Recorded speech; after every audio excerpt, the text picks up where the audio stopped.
The Philadelphia Eagles' mandatory minicamp opened this Monday with the most question-filled practice field this franchise has experienced in years, my friend.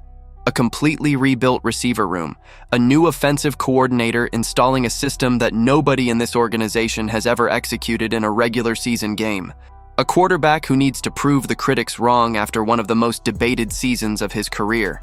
And in the middle of all of that, the Eagles brought in one more wide receiver for a tryout during minicamp. A sixth-round pick with 6 years in the league who never managed to establish himself on any roster he passed through, but whose athletic profile continues catching the attention of enough scouts that teams keep giving him opportunities. And the Eagles are the most recent team on that list. Why the Eagles keep adding receivers to the group, even after already investing a first-round pick, a trade, and multiple free agent signings at the position this offseason, what this specific receiver brings that is different from the other names already on the roster, and what the honest assessment is of his real chances of making the 53-man roster or the Philadelphia practice squad, you are going to understand all of it right here. If you are a true Eagles fan, hit that like button and subscribe right now, because the receiver room that is going to surround Jalen Hurts in Week 1 is being defined on the field right now. The A.J. Brown trade to the Patriots was confirmed on Monday, June 1st. The most physically dominant receiver Philadelphia had in years went to New England in exchange for a 2028 first-round pick and a 2027 fifth-round pick. And from that moment, the Eagles never stopped adding pieces to the receiver room. Mekhi Lemon arrived as the 20th overall draft pick. Dontavion Wicks arrived via trade from the Packers. Marquise Hollywood Brown was signed in free agency. Samori Toure was added as depth with the Mannion system connection. Elijah Moore arrived as another free agent addition. And now, during this week's mandatory minicamp, the Eagles brought in one more name for a tryout. That receiver is James Proche. The information was confirmed by NFL Network insider Mike Garafolo on Monday. Veteran wide receiver James Proche II is participating in the Eagles minicamp this week on a tryout basis. Proche is 28 years old, a former sixth-round pick in the 2020 draft out of SMU, and has spent the last 6 years trying to find a permanent home in the NFL after a career that included stints with the Baltimore Ravens, Cleveland Browns, and Tennessee Titans. Garafolo was specific in describing the receiver's situation. The former Ravens draft pick, who appeared in 9 games with 2 starts for the Tennessee Titans last season, is hoping to work his way onto the Philadelphia roster this week. That is the language of a player who knows he needs to use every snap of every practice session as an audition, and that the door to the NFL is open but narrow. Proche's career numbers across 6 seasons are honest about the level at which he has operated. 34 receptions for 364 yards in career totals. In 2025 with the Titans, he caught 6 passes for 65 yards in 9 games. Those are not the numbers of a receiver who spent 6 years as any team's primary option. They are the numbers of a player who spent 6 years living on the margins of rosters, contributing on special teams, appearing in specific offensive situations, and never getting the volume of snaps that would transform the athletic talent he clearly possesses into sustained statistical impact. But what Proche has that keeps the market giving him these opportunities is speed and the ability to make big plays when the ball reaches his hands. That profile, a depth receiver with genuine explosiveness who can turn a 5-yard ball into a large gain, has specific value inside a receiver room, trying to compensate for A.J. Brown's absence in ways that go well beyond accumulating primary targets. Brown was dominant in multiple dimensions, including the contested catch, the physical game at the catch point, and the ability to create after the reception. No individual receiver on the current Eagles roster combines all of those attributes in the same way. What the collective group can do is cover each of those dimensions with different players in different situations.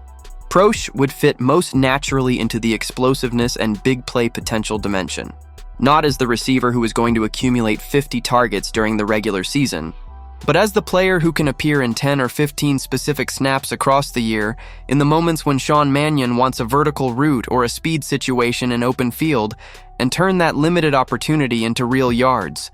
That kind of specific contribution has genuine value in a system trying to create unpredictability across multiple layers. The central question the tryout will answer is whether Proche can show during the minicamp sessions something that justifies the Eagles adding him to the 90-man roster or to the practice squad candidate pool. This is a process that happens in a very short window of time with very few available snaps to make an impression. The Eagles have experienced coaches who know what they are looking at when a receiver runs routes, how he creates separation, how he handles the ball after the reception. Proche needs to show across 2 or 3 days of work that what he has is still present at the level necessary to compete on a roster that already has 6 or 7 names with legitimate cases for the depth spots. The state of the Eagles' receiver room following the Brown trade is deeper than any simple depth chart analysis captures. Devonta Smith is established as the number 1.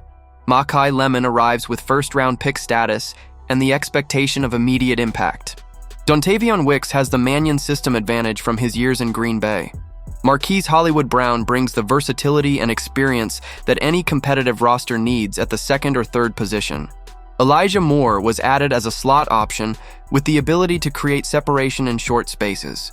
And Samori Toure rounds out the group with additional system familiarity. Adding Proche to that group would not be a decision to shake the hierarchy or create a new competition for the 2nd or 3rd spot. It would be a decision to add athletic insurance in a group that will go through the pressure of a 17-week regular season with at least 1 or 2 inevitable injury episodes that will force the franchise to rely on depth more than any off-season planning anticipates. The NFL is a league where the 10th or 11th receiver on the roster becomes important exactly in the weeks when he should least need to appear. Roseman operates with this perspective consistently.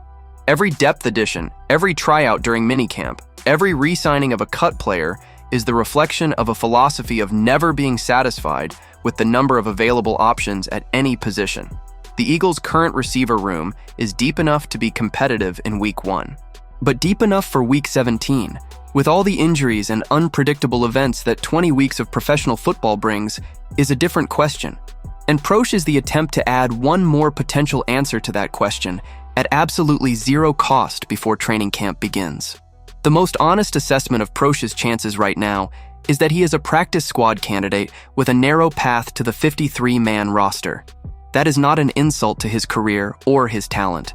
It is the reflection of a receiver room that was assembled with real draft and free agency investments, and that does not have available spots that a player with 34 career receptions across 6 years can claim without a minicamp performance that completely transforms the entire coaching staff's perception of him in just a few days. With James Proche participating in the Eagles' mandatory minicamp this week on a tryout basis, Philadelphia's receiver room continuing to grow 1 week after the biggest trade this franchise made this offseason, do you think Proche makes the 53-man roster, or is the practice squad the most realistic destination? And should the Eagles keep adding receivers to the group, or should the focus of the next moves be on other positions with more urgent needs before training camp? Leave your opinion in the comments. Don't forget to hit that like and subscribe to the channel. I'll be back later with the latest Eagles news.